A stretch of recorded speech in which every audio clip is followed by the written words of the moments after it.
Um, so welcome everyone. Then this is session number 7 about data repositories. We will have two presentations now, 15 minutes each, including Q&A. So please accommodate 2 to 3 minutes in the end of your presentation for me for questions and answers. So if you have any questions, please feel free to ask them here in the chat, in the Zoom or in the Slack channel, and I'll try my best to address them to the speakers in the end. So let's welcome our first speaker. Benjamin Hatch is an undergrad in computer science working in Chris Meyer's lab at University of Colorado Boulder. And today he'll be talking about SynBioHub 2. So Benjamin, if you're ready, yeah, go ahead and share your screen. Yeah, you're good to go. Okay, awesome. 1 second.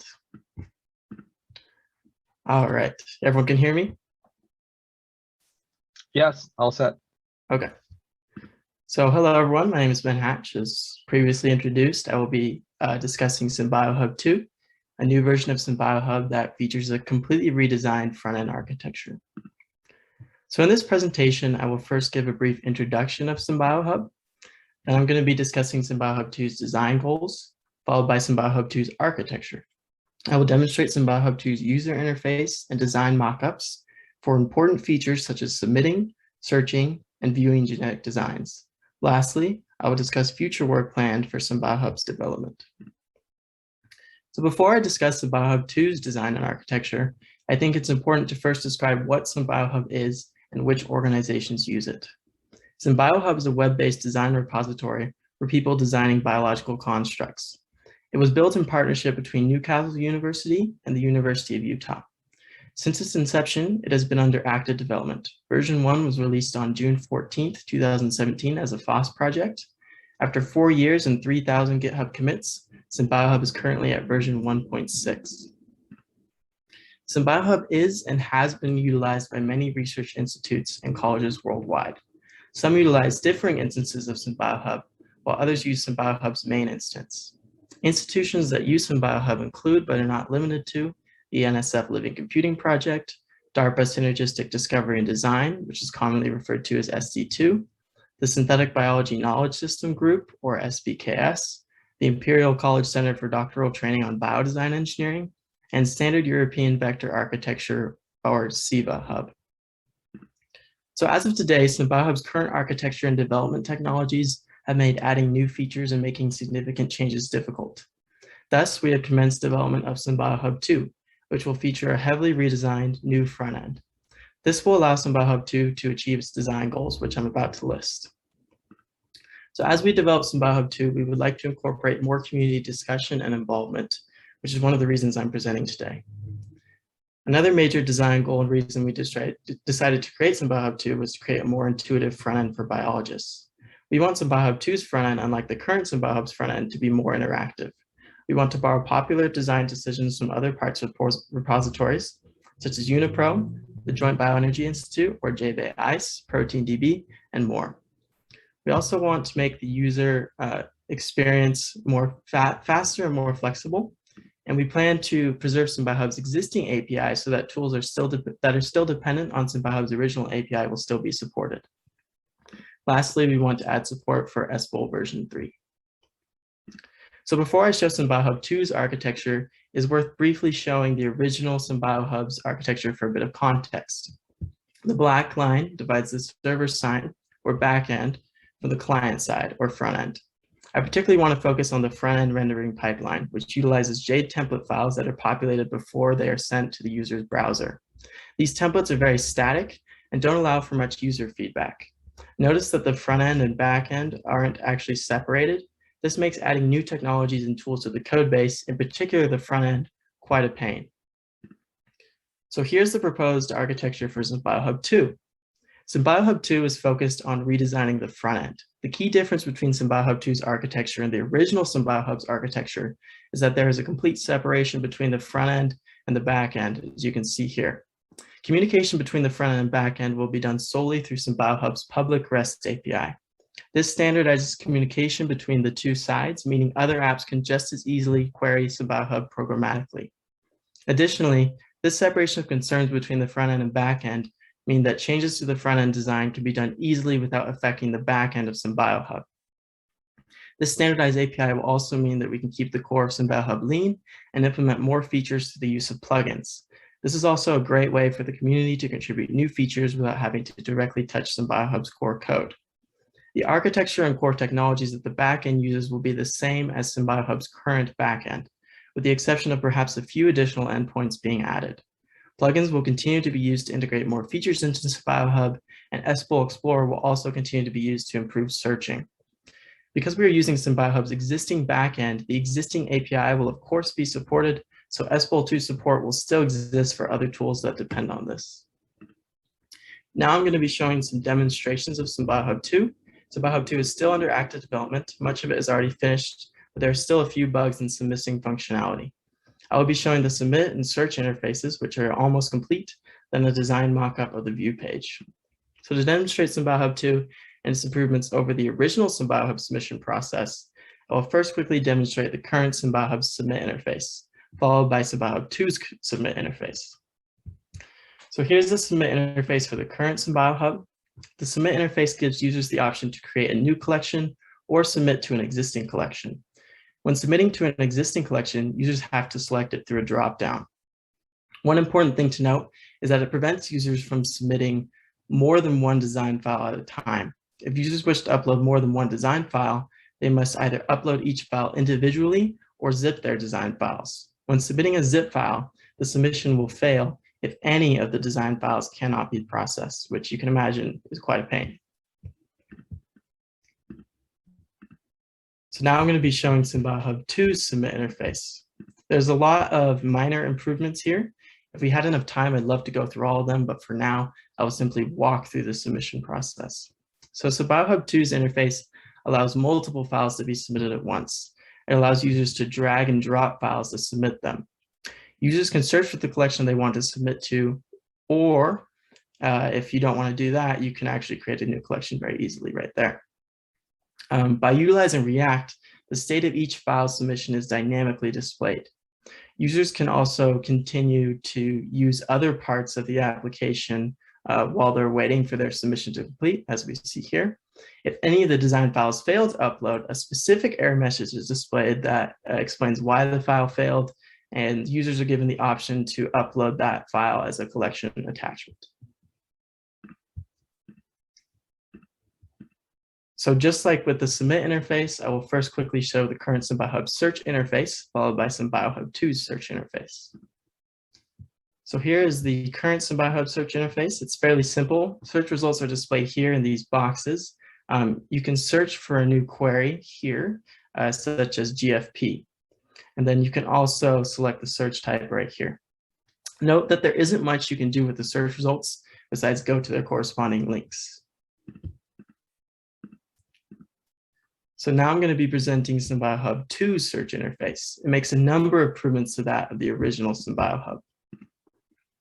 So first, SymBioHub 2 provides feedback when searching for a genetic design. Its interface uses the React JavaScript framework to dynamically display animations based on the state of a search's execution, such as a loading icon when the search is being processed and a relevant error message when a search fails. Second, SymBioHub 2 displays search results in a format that resembles a spreadsheet. This allows users to view more part results at once, as well as makes the search experience more intuitive for synthetic biologists who commonly utilize spreadsheets to store information about their genetic designs. Lastly, SymBioHub 2 enables users to quickly perform frequently used actions on search results. These actions include downloading design files or storing search results for later reference in a virtual quote-unquote basket. From this basket, you can also download items or create a new collection from items in the basket. This create collection from basket feature will be implemented very soon. Finally, I'm going to be demonstrating SymBioHub 2's mockup for viewing a component. The viewing interface is one of the last things that is yet to be developed in SymBioHub 2. So again, I'm going to briefly show the current SymBioHub view interface very briefly. So notice that it isn't super intuitive. There are some spacing problems, and it's hard for new users to view all the information quickly because of this sort of drop-down layout. Additionally, the way the current SymBioHub viewing interface works is that it has to parse the entire design file representing the design the user wishes to view before serving an overview and renderings of the design. This is proven to be detrimental to the user experience when users view larger design files, as the viewing interface often takes a very long time to load. And on top of this, adding any native code to the viewing interface often requires further parsing of design files, which you can imagine compounds page load times, which is a problem. So I'm going to demonstrate SymBioHub 2's mockup for viewing a component. The viewing interface is one of the last things that has yet to be developed in SymBioHub 2. So this is the proposed viewing interface for SymBioHub 2. It will tackle the viewing of genetic designs by using a dynamic rendering pipeline. So rather than parse the entire design file at once, SymBioHub 2 is first going to make a request to its backend to fetch relevant metadata about the design to display to the user. This metadata will be used to populate the viewing page, which will be served to the corresponding user immediately following this metadata population.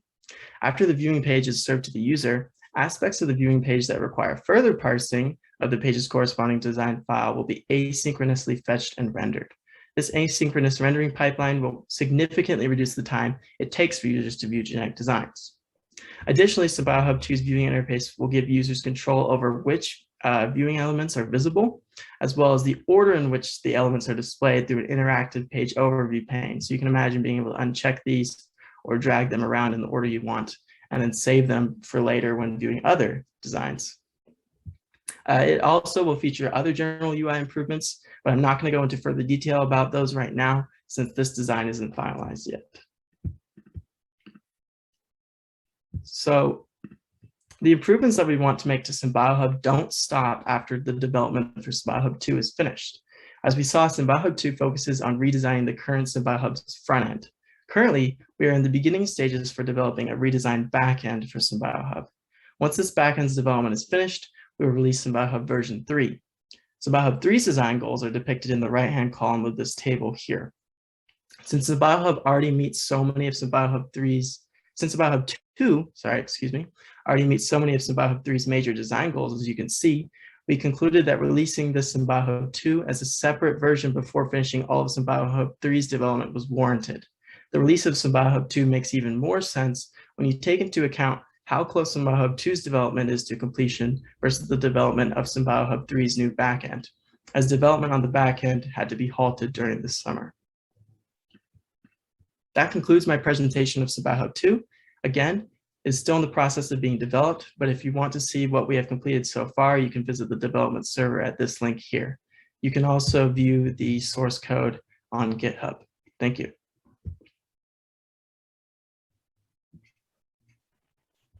All right, thank you very much, Ben. Thank you for your presentation and the walkthroughs. That was definitely very useful. Does anyone have any question to Benjamin? I'm looking at the chat here. I don't see any. We have, yeah, space for two, maybe one or two questions. Yeah, Ben, could you say a little bit more about the display of, you showed this table-based display. What kind of other features you're planning on building into that? Let's say from a perspective of comparison of differences between the designs within the repository, or any other information they could map onto them. I'm not sure if I totally understand your question, but basically, so that sort of table display, what's interesting about that is it's actually using like the same component. It's very dynamic, so we can choose which information we want to sort of inject into that table. And that, so, you know, it depends on what exactly you're trying to display. The good thing about it is, well, we're actually making it so you can search through that table, and it'll highlight elements of that table that correspond to your search, which is very useful. And we also want to add more things, maybe such as creating, besides creating a new collection, maybe you want to add it to a new collection or whatever. Sorry, I hope I answered your question. I didn't totally get it. All right, yeah, go ahead, Mike. Just, I guess what yes, you said I can display additional information. I'm wondering what you have planned. Like like what I have planned in terms of additional information I'd like to display. Yeah, that's right. Oh, gotcha. Okay. So, I am more of the developer, so maybe someone else that was on this, like Chris, would be better for input on that. Chris, do you have any thoughts? I guess on I what would flip else it back be to you, displayed? Michaels. What would you like to see on the display? Because as Ben said, it's more programmable. I mean, so we based this a little bit off of, I think it was Uniprote's database, where you could literally like change up the columns on what is being shown. So we could make it more flexible. Of course, we would need to also, dynamically fetch additional information, but it literally could, display any specific data that you're interested in seeing in the table. And we could make it very programmable if you like. Okay. Yeah. I mean, I think using Uniprot as even the source of the information, that's an excellent point. So taking examples from there that are post-translational modifications to display and overlay onto the designs that have a representative from Uniprot, then if we were to take examples from something like Tom presented in the previous session, to literally display the ESPOL, the para ESPOL V displays with information about experiments overlaid, let's say from a repository like Flapjack. So essentially more and more integration with additional resources. Yeah. All right. So Ben and Chris, if you don't mind, I just would like to ask you to continue the conversation, of course, in the chat or by email. So we have to move on to our next speaker. Ben, thank you very much. I'm sorry for interrupting. We're gonna now move on to our next speaker is Simon Donelty. Sorry for if I misspell it. No problem. He has recently graduated from his PhD and he's now a postdoc at the Andy Allington's lab at University of Texas in Austin. And he'll be talking about a database for ligand-inducible genetic biosensors. So Simon, if you're ready, go ahead and share your screen now. Perfect. Great. Oops. Assuming everything is displayed properly. You got it. Yeah. Thanks for the introduction. I'm recently a postdoc at the Ellington lab, as was introduced. I'll just go through this database I kind of created on the side for genetic biosensors and their applications, which I think would be a valuable resource for the synthetic biology and metabolic engineering community. So just to start, the main focus is on measuring chemicals, chemical measurement. And this is important for applications such as diagnostics, as well as a high throughput screening. And when we think of how we measure chemicals, we can kind of juxtapose machines versus, biotechnology, biology. So on the left, the tried and true methods for measuring any chemical species would be chromatography, such as an HPLC, or mass spectroscopy, such as on the left here, right? Or a combination of the two, like LC-MS. These are tried and true methods. They're very generalizable. You can use them for most compounds of interest. However, they can be slow for particular chemicals. For example, if you want to distinguish between two regioisomers or stereoisomers, you may need a specific method which can take 30 minutes per sample to measure how much of that chemical you're producing in an enzymatic assay or otherwise. Also, if your compound has no chromophore, you may need to derivatize it, which can add cost and time to your analysis method. And finally, there's generally a matrix effect. For example, if there is a compound that elutes in a similar position to time as your product, that may dampen your sensitivity. So a new kind of tool that allows synthetic biologists and metabolic engineering have been starting to use are generally called genetic biosensors, or prokaryotic. One form of those are prokaryotic transcription factors, as shown on the right here. So generally how these work are, you have a plasmid, and on the left you have, say, RNA polymerase with a promoter that's driving a GFP fluorescent protein, right? In the middle, you have a biosensor, right, which will then bind to DNA and repress transcription. Once you have your chemical species come in, it can then bind to the sensor, enabling transcription and gene expression, producing a fluorescent protein. And as you add more of that chemical, that dissociation becomes greater and you get more fluorescence. So essentially what this is doing is converting the concentration of your chemical into an easily detectable fluorescent output. The benefits of these are multifold. You can have specific protein ligand interactions to afford high regio or stereo specificity. This can all happen in LB or some complex matrix with no matrix effects. And also this is happening at the single cell level, which means that you can run this in parallel, thousands of analyses in parallel.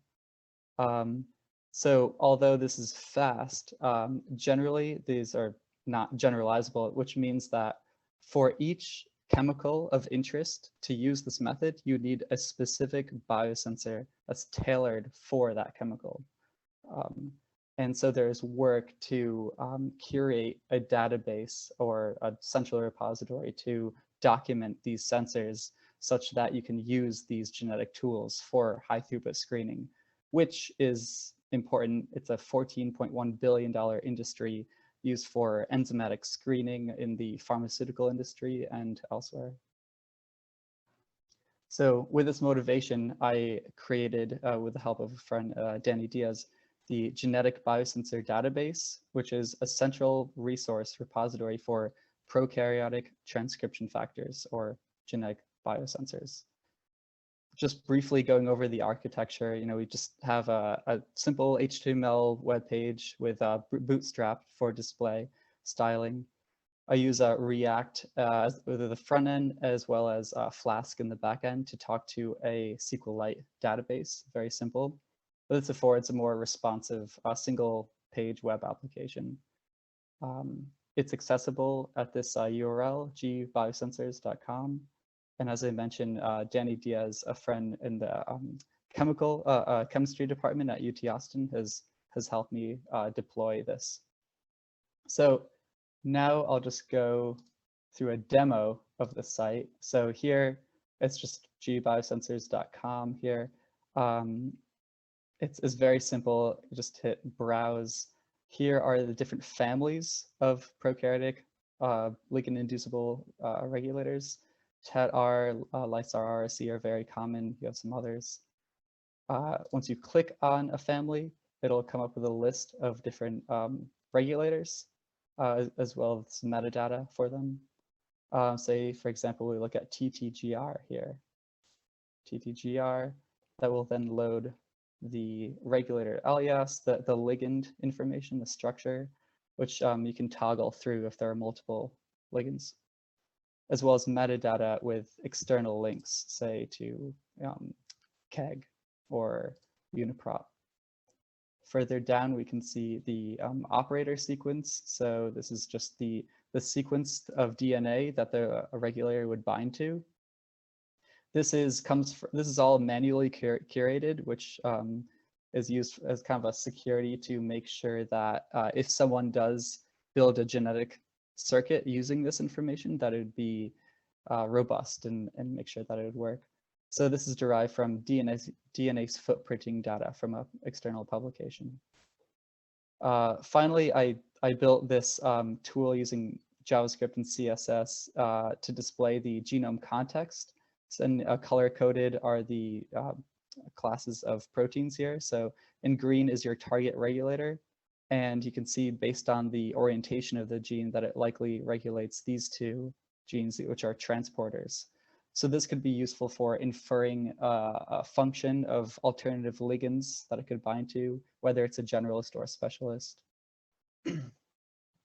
And then we have simply the fastest sequence of the protein, as well as the structure using the Lightmill plugin, which you also can toggle through different published structures. And analyze local environments. And finally, there are just a reference section, which points to papers that reference the regulator and point to different attributes. For example, this one provides structural data on it, and you can link to the paper itself. Other things would be ligands or DNA sequences that these bind to. And this is all reactive in a sense where you can look at different regulators and the ligands they bind to. So just to wrap up, in the future directions for the site, we'd like to incorporate just a full text or a chemical structure based search. This should be fairly simple to incorporate. In addition, having some way to automate the data curation process, as was done elegantly by Chris Meyer's group in his recent publication. And finally, some predictive tools. Say, for example, you have an input regulator sequence. Can you then use that sequence to predict the DNA binding sequence or ligand binding sequence, which are tools that we're actively working on. So just to wrap up, thank you for taking this time to see this presentation at the very end. Here's the URL, as I mentioned. And if you'd like to contribute or have any ideas for further developing this repository, here's my contact information. Perfect. Thanks, Simon, for your presentation and for the quick demo as well. It was certainly useful. We have time for 1 or 2 questions now. I see that Michael has a question. Do you want to just unmute yourself and go ahead and ask, Michael? Sure. Simon, yeah, could you comment on how this repository relates to the previously presented one? Have you considered using SynBioHub, and have you considered using para-espol-v in order to display the genetic context that you show? Yeah, good question. I actually had a conversation with Chris Myers and Jeanet Mante earlier about this. I think it would be, we're talking about how I think espol is more generalized across the synthetic biology community platform, whereas this is a bit more specialized. Ideally, in the future, we could combine those two together, but I think this is more of, I created this because I engineer biosensors for ligands, new ligands, and I was kind of frustrated that there wasn't a resource for this already. So this is kind of my way of getting something out there to help people right now for this. In the future, I think ideally we could integrate these two together. Perfect. I do have one question. So I saw that the database now includes transcription factor-based biosensors, right? And I'm thinking, like, are you planning to expand that to different classes of biosensors? Say, I don't know, RNA-based, DNA-based. Yeah, good question. So ideally, yes. To be honest, really, this is me developing this after finishing lab work at the bench. So it was like 2 hours each day. More hands would be great. I would please. If people want collaborator. The reason I chose transcription factors, the prokaryotic ligand-inducible ones, is that if you look across just the literature and you look at like applications in metabolic engineering, in terms of screening as well as evolving, these types of proteins, these types of biosensors are the most widely used. So first, correct, protein-based, then RNA. Of course, yeah. Mm-hmm. All right. So if you don't have any other question, I'd like to once again thank everyone, the speakers and everyone for attending the session.